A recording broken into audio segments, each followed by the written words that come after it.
Shalom, saudara yang kasih dalam Tuhan Yesus Kristus. Apa kabar? Saya berharap dan berdoa agar saudara semua dalam keadaan baik-baik dan sehat-sehat saja di dalam perlindungan dan pertolongan Tuhan kita, Yesus Kristus. Saudara yang kekasih, 2 minggu yang lalu di dalam khotbah saya menyampaikan tentang apa yang diterima oleh hambanya Pak Daniel Panji ketika beliau berdoa selama 3 hari di tembok kota Yerusalem. Pada kesempatan itu Pak Daniel Panji mendapat pernyataan dari Tuhan bahwa saat ini Tuhan sedang menggoncangkan seluruh dunia. Mengapa? Agar terlihat ada kerajaan yang tidak tergoncangkan, sehingga orang-orang akan berlari dalam kerajaan yang tidak tergoncangkan untuk bertobat dan diselamatkan. Selain hal tersebut, saudara, Pak Daniel Panji juga mendapatkan bahwa saat ini kita sudah memasuki permulaan penderitaan menjelang zaman baru. Mari kita membaca hal tersebut di dalam Alkitab kita, Injil Matius pasal 24, ayat 3 sampai ayat 8. Judul perikopnya permulaan penderitaan. Saya akan bacakan ayat 3 sampai ayat 8. Ketika Yesus duduk di atas bukit Zaitun, datanglah murid-muridnya kepadanya untuk bercakap-cakap sendirian dengan dia. Kata mereka, katakanlah kepada kami, bila manakah itu akan terjadi dan apakah tanda kedatanganmu dan tanda kesudahan dunia? Jawab Yesus kepada mereka, waspadalah supaya jangan ada orang yang menyesatkan kamu. Sebab banyak orang yang datang dengan memakai namaku dan berkata, akulah Mesias, dan mereka akan menyesatkan banyak orang. Kamu akan mendengar deru perang atau kabar-kabar tentang perang. Namun berawas-awaslah, janganlah kamu gelisah, sebab semuanya itu harus terjadi. Tetapi itu belum kesudahannya. Sebab bangsa akan bangkit melawan bangsa, dan kerajaan melawan kerajaan. Akan ada kelaparan dan gempa bumi di berbagai tempat. Akan tetapi semuanya itu barulah permulaan penderitaan menjelang zaman baru. Saudara yang kekasih, pada suatu hari Tuhan Yesus dan murid-muridnya ada di Bukit Zaitun. Dan murid-muridnya bertanya, apakah tanda kedatanganmu? Maksudnya kedatangan Tuhan Yesus yang kedua kalinya. Dan apa tanda kesudahan dunia? Lalu Tuhan Yesus menjawab di dalam ayat 4 dan 5. Jawab Yesus pada mereka, waspadalah supaya jangan ada orang yang menyesatkan kamu. Sebab banyak orang yang datang dengan memakai namaku dan berkata, akulah Mesias. Dan mereka akan menyesatkan banyak orang. Saudara, jadi Tuhan Yesus mengatakan tanda kedatangannya akan banyak orang yang mengaku sebagai Mesias, sebagai Tuhan Yesus. Dan mereka menyesatkan banyak orang. Saudara, apa yang terjadi saat ini itu sama dengan apa yang dilihat oleh Rasul Yohanes di Pulau Patmos yang tertulis dalam Wahyu pasal 6. Di sana Rasul Yohanes mendapatkan tentang pembukaan 7 meterai. Ketika meterai yang pertama dibuka, tampillah seekor kuda putih. Dan orang yang menungganginya itu menyamar sebagai Tuhan Yesus. Nanti kita akan melihat hal itu lebih jauh lagi. Dan orang ini yang kita sebut sebagai antikristus atau Mesias palsu akan menyesatkan banyak orang. Selanjutnya ayat 6, kamu akan mendengar deru perang dan kabar-kabar tentang perang. Namun berawas-awaslah, janganlah kamu gelisah, sebab semuanya itu harus terjadi. Tapi itu belum kesudahannya. Saudara, kita akan mendengar deru perang, kabar-kabar tentang perang. Ini bicara tentang peperangan. Saudara, ini juga sama dengan apa yang dilihat oleh Rasul Yohanes di Pulau Patmos di dalam Wahyu pasal 6. Ketika meterai kedua dibuka, tampillah seekor kuda merah padam. Dan penunggangnya itu membunuh banyak orang dengan pedang, bicara tentang peperangan. Dan mengambil damai sejahtera dari muka bumi. Damai sejahtera lenyap dari muka bumi. Lalu di dalam ayat 7, di sana tertulis, sebab bangsa akan bangkit melawan bangsa, dan kerajaan melawan kerajaan. Akan ada kelaparan dan gempa bumi di berbagai tempat. Saudara, ini juga sama dengan apa yang dilihat oleh Rasul Yohanes di Pulau Patmos. Ketika meterai ketiga dibuka, tampillah seekor kuda hitam. Orang yang menungganginya memegang sebuah timbangan. Dan terdengar suara secupak gandum sedinar, 3 cupak jelai sedinar. Ini bicara tentang krisis ekonomi. Ayat 7 ini juga sama dengan apa yang dilihat oleh Rasul Yohanes di Pulau Patmos. Ketika meterai keempat dibuka, tampillah seekor kuda kuning hijau. Dan orang yang menungganginya bernama Maut, dan kerajaan maut mengikutinya. Supaya lebih jelas, saudara, mari kita membaca kitab Wahyu, pasalnya yang ke-6, ayat 1 sampai ayat 8. Judul berikutnya ke-6, meterai pertama dibuka. Maka aku melihat anak domba itu membuka yang pertama dari ke-7 meterai itu. Dan aku mendengar yang pertama dari keempat makhluk itu berkata, dengan suara bagaikan bunyi guruh, mari. Dan aku melihat sesungguhnya ada seekor kuda putih, dan orang yang menungganginya memegang sebuah panah, dan kepadanya dikaruniakan sebuah mahkota. Lalu ia maju sebagai pemenang untuk merebut kemenangan. Saudara, ketika Tuhan Yesus membuka meterai yang pertama, maka tampillah seekor kuda putih. Orang yang menungganginya memegang sebuah panah, dan kepadanya dikaruniakan sebuah mahkota. Dan dia maju sebagai pemenang untuk merebut kemenangan. Siapakah penunggang kuda putih ini? Ini bukan Tuhan Yesus, saudara. Tapi orang yang menyamar sebagai Tuhan Yesus, yaitu Sang Antikris. Saudara, di dalam Wahyu pasal 19, di sana juga dituliskan Tuhan Yesus menunggang kuda putih.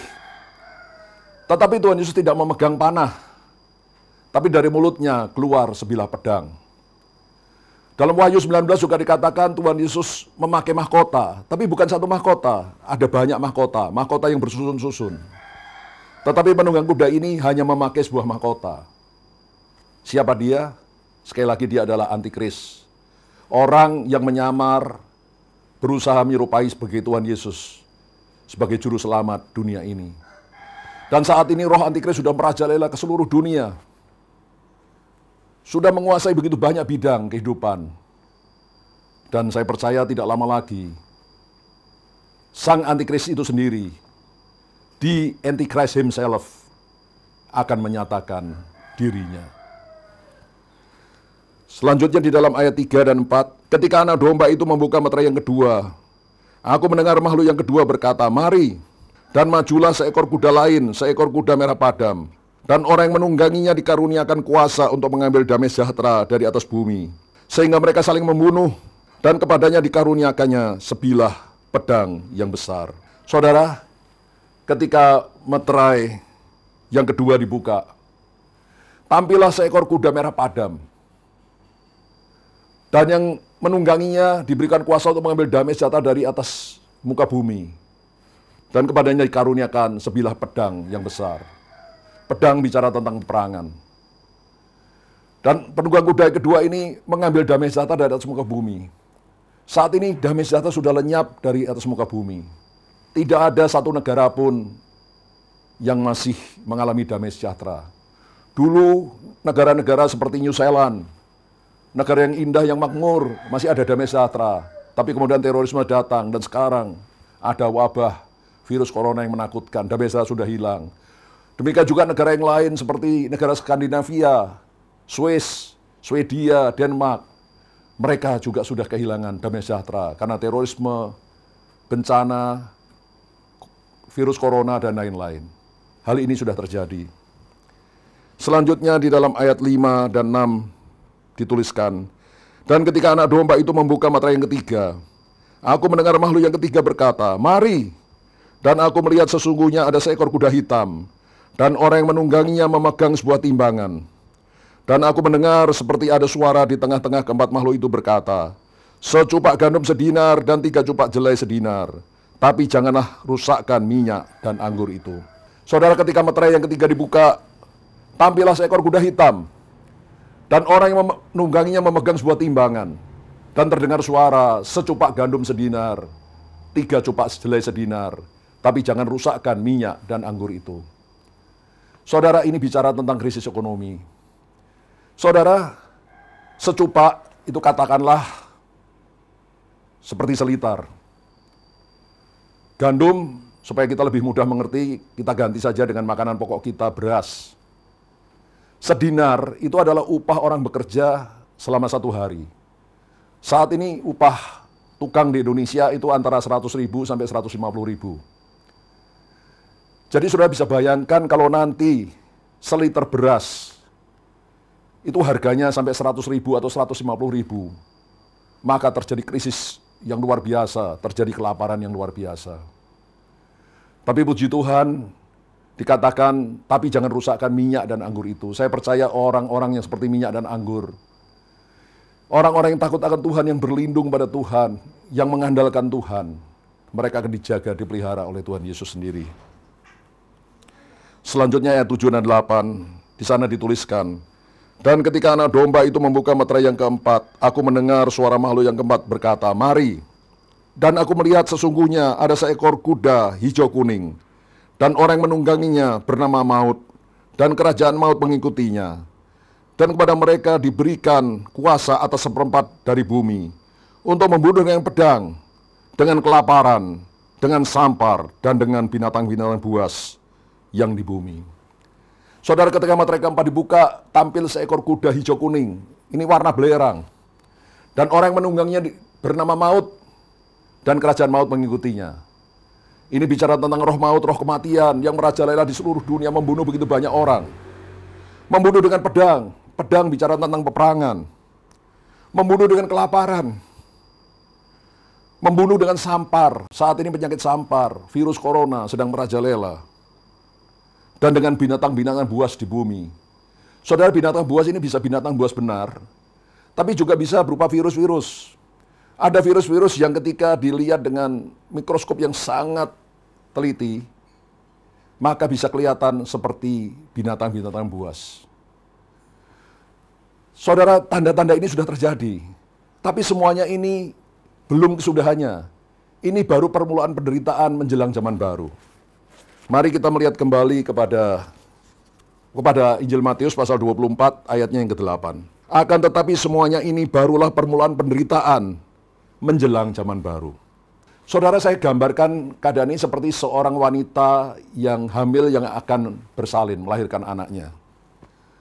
Maka dia akan mengalami kesakitan bersalin.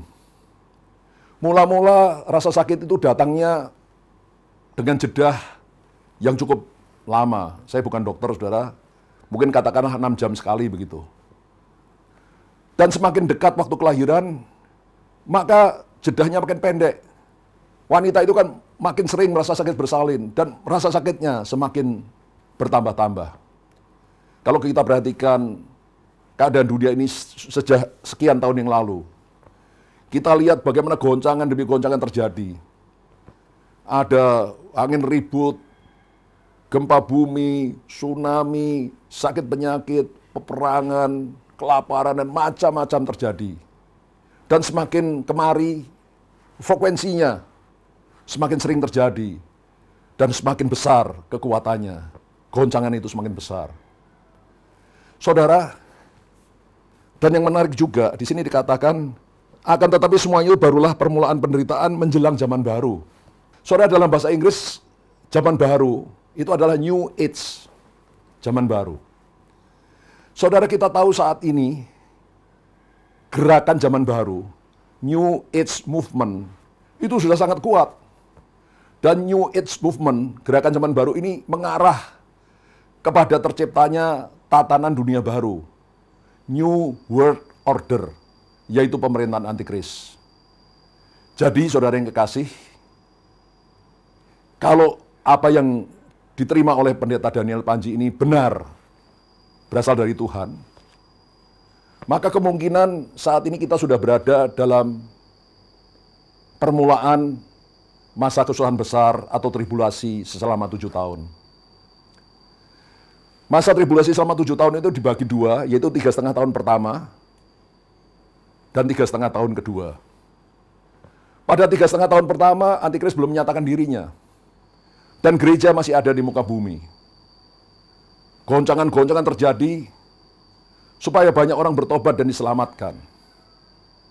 Dan kalau kita mengikuti teori mid-tribulation, maka di akhir 3,5 tahun yang pertama, gereja Tuhan yang kudus, yang tidak bercacat celah, akan diangkat, mengalami rapture.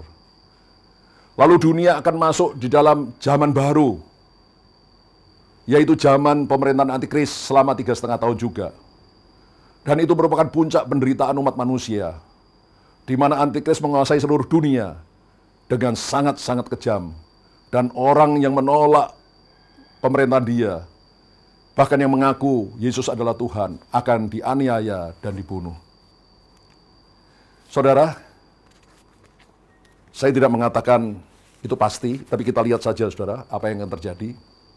Saya hanya mengikuti apa yang sudah tertulis di dalam Alkitab. Dan kita lihat perkembangan lebih lanjut. Tapi mari kita berjaga-jaga. Tapi saya lebih tertarik saat ini untuk membicarakan tentang kerajaan yang tidak tergoncangkan. Mari kita melihat di dalam surat Ibrani, pasal 12, ayat 26 sampai 29. Saya bacakan, saudara. Waktu itu suaranya menggoncangkan bumi. Tetapi sekarang ia memberikan janji. Satu kali lagi aku akan menggoncangkan bukan hanya bumi saja, melainkan langit juga. Ungkapan satu kali lagi menunjukkan pada perubahan pada apa yang dapat digoncangkan. Karena ia dijadikan supaya tinggal tetap apa yang tidak tergoncangkan. Jadi karena kita menerima kerajaan yang tidak tergoncangkan, marilah kita mengucap syukur dan beribadah pada Allah menurut cara yang berkenan kepadanya, dengan hormat dan takut. Sebab Allah kita adalah api yang menghanguskan. Saudara, 2 minggu lalu saya sudah terangkan tentang ayat ini. Bagaimana ketika Tuhan menggoncangkan seluruh dunia, maka akan tinggal tetap satu yang tidak tergoncangkan, yaitu kerajaan Allah. Sehingga orang-orang akan lari ke dalam kerajaan Allah untuk mencari perlindungan, dan mereka diselamatkan. Saudara, saya berpikir saat ini adalah waktunya bagi gereja Tuhan untuk berperan sebagai kerajaan yang tidak tergoncangkan. Sekurang-kurangnya saya lihat ada 2 peranan yang bisa diambil oleh gereja Tuhan untuk saat ini. Yang pertama, gereja Tuhan bisa berperan sebagai kerajaan tidak tergoncangkan secara fisik atau secara material. Saat ini sudah terjadi, terutama di Indonesia, ketika goncangan hebat terjadi, saudara, orang-orang yang tidak mampu mulai kehilangan mata pencahariannya. Seperti para tukang becak, pedagang-pedagang kecil, tukang-tukang ojek online dan sebagainya. Mereka sudah banyak kehilangan mata pencaharian untuk menghidupi dirinya dan keluarganya. Untuk itu gereja Tuhan harus berperan aktif untuk menolong mereka secara materi, supaya mereka tetap dapat hidup, melanjutkan hidupnya bersama keluarganya. Saudara, pada tanggal 27 Maret,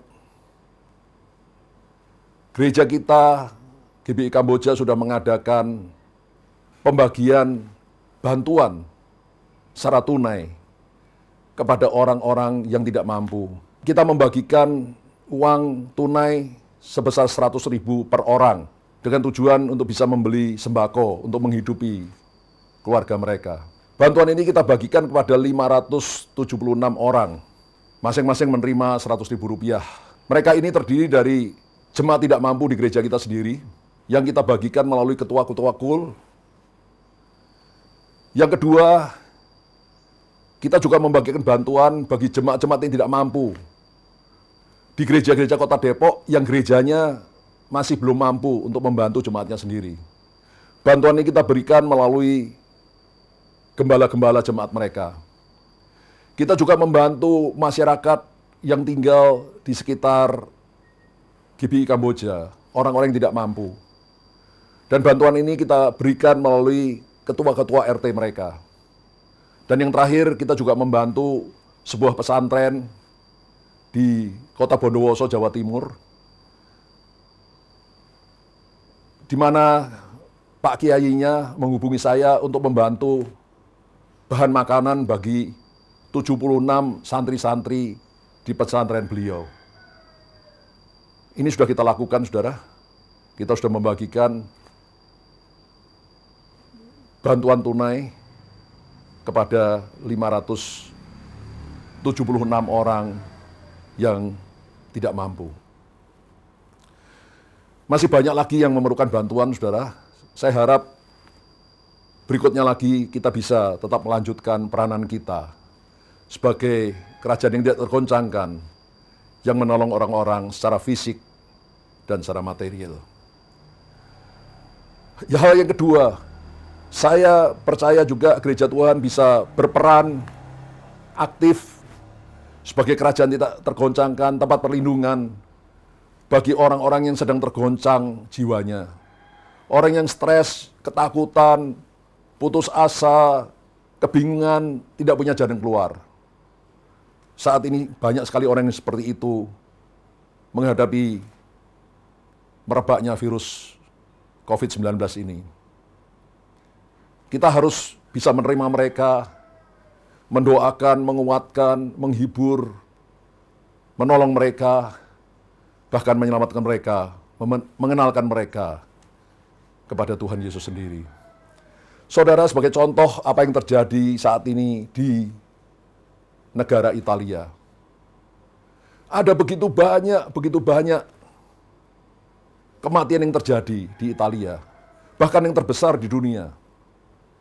Bahkan lebih besar dari kematian yang terjadi di Tiongkok. Kalau di Tiongkok yang meninggal dunia, kalau saya tidak keliru, 3.600 orang, sekitar itu. Tapi di Italia yang meninggal dunia sudah lebih dari 4.000 orang. Padahal Italia jauh lebih kecil negaranya dan jumlah penduduknya dibanding Tiongkok. Begitu banyak kematian yang terjadi, sehingga mobil-mobil pengangkut jenazah sudah tidak mampu lagi mengangkut orang-orang yang meninggal dunia. Sehingga pemerintah Italia mengerahkan mobil-mobil tentara, militer, untuk mengangkut jenazah-jenazah yang meninggal dunia ke krematorium. Mobil-mobil tentara ini sampai antri di krematorium.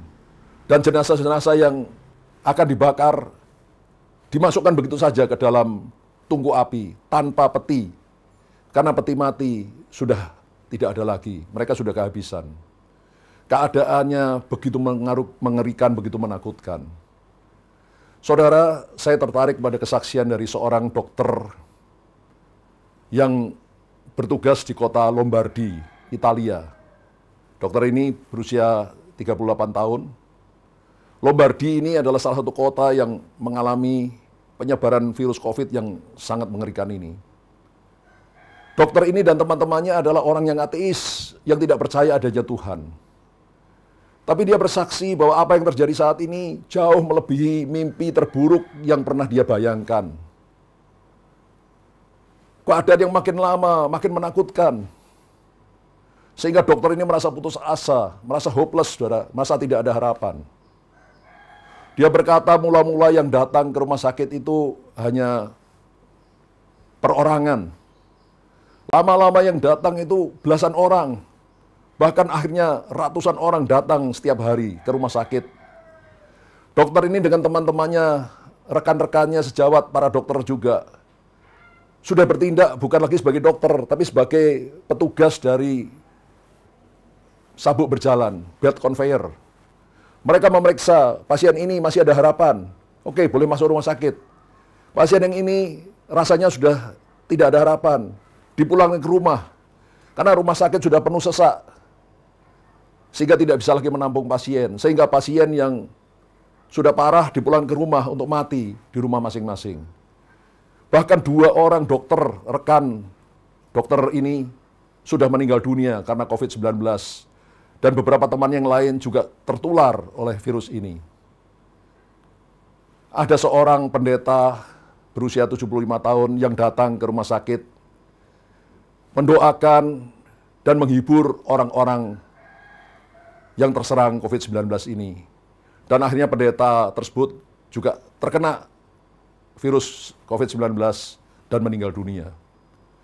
Tapi tindakan dari pendeta ini dan kata-kata yang diucapkannya itu membuat akhirnya sang dokter yang ateis ini bersama teman-temannya akhirnya bertobat kembali kepada Tuhan Yesus, Juru Selamat kita.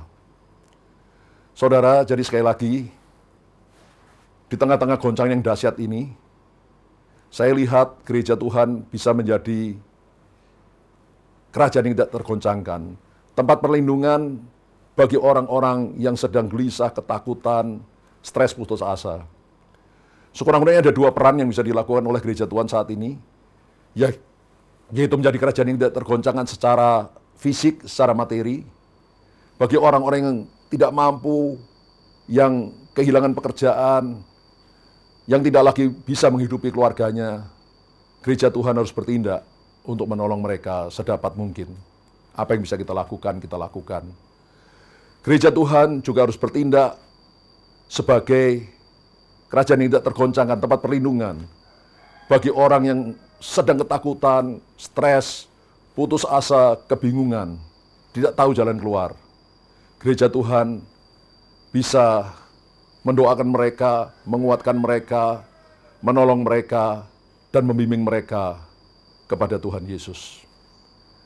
Saudara, melalui keadaan yang sedang terjadi saat ini, saya percaya akan terjadi penuaian jiwa besar-besaran, yang terbesar dan terakhir. Seperti apa yang sedang terjadi di Brasilia saat ini. Brasilia juga mengalami seperti kita, saudara. Virus corona COVID-19 ini berkecamuk di Brasilia. Dan bahkan presidennya sendiri terkena virus corona COVID-19. Penduduk diperintahkan untuk tinggal di rumah masing-masing, di apartemen masing-masing. Dan mereka taat. Tapi di tengah-tengah keadaan seperti itu, pada malam hari, mereka menyanyikan pujian penyembahan pada Tuhan. Sebab Dia hidup, ada hari esok. Sebab Dia hidup, ku tak gentar, karena ku tahu Dia pegang hari esok. Hidup jadi berarti sebab Dia hidup. Saudara, ribuan atau mungkin ratusan ribu atau mungkin jutaan orang pada malam hari bernyanyi bersama-sama lagu yang sama. Dan itu diperkeras dengan pengeras-pengeras suara. Saudara bisa saksikan videonya. Bagaimana suasananya begitu indah, saudara. Sehingga bisa membuat bulu kuduk kita berdiri.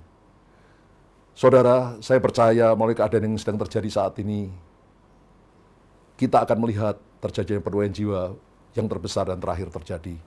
Mari kita saksikan video apa yang terjadi di Brasilia baru-baru ini.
Saudara yang kekasih,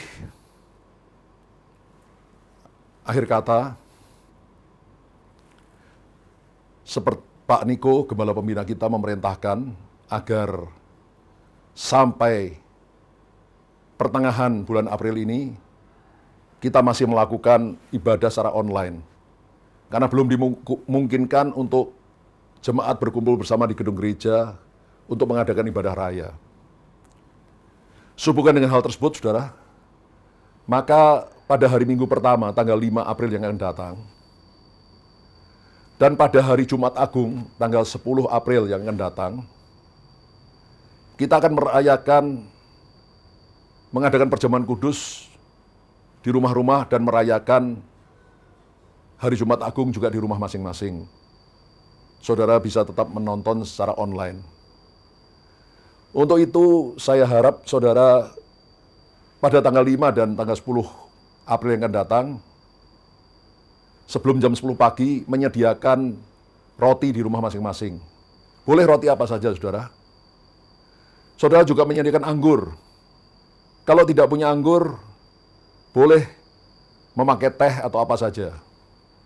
Nanti di dalam ibadah online saya akan memimpin saudara di dalam perjamuan kudus. Saya percaya sekalipun kita melakukan perjamuan kudus di rumah-rumah, tapi berkat Tuhan, penyertaan Tuhan, urapan Tuhan tetap menyertai kita. Selanjutnya, saudara yang kekasih,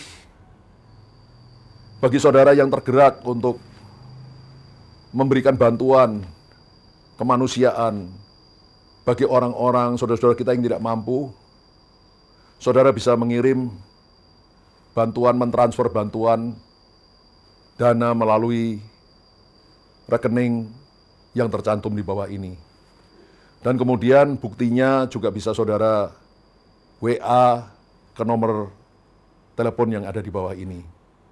Demikian juga bagi saudara-saudara yang ingin membayar persepuluhan, memberikan persembahan atau hal-hal yang lain, saudara juga bisa mentransfer melalui rekening yang tercantum di bawah ini dan mengirimkan buktinya melalui WA kepada nomor yang tercantum di bawah ini. Saudara, saya percaya, sekalipun kita masih terkendala untuk mengadakan ibadah bersama-sama di gereja, tapi biarlah itu tidak mengurangi pengabdian kita pada Tuhan.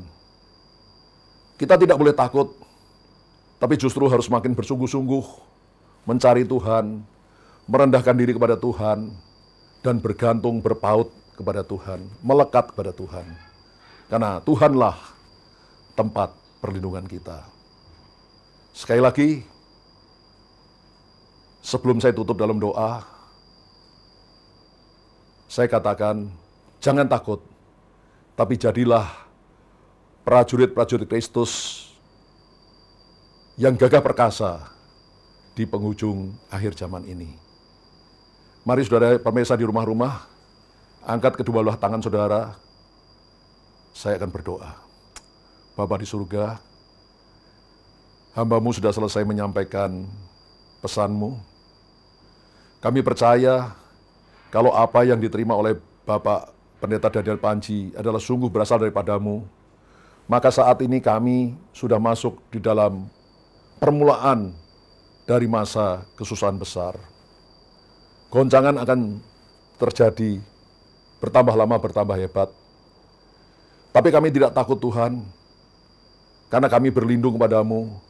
Justru di tengah goncangan kami harus menjadi alat-Mu, supaya banyak jiwa boleh ditolong, diselamatkan, dibawa masuk dalam kerajaan Allah.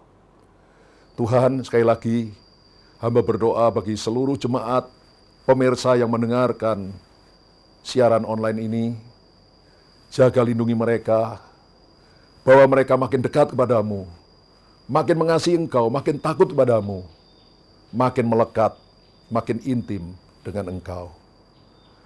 Terima kasih Tuhan Yesus, terima kasih.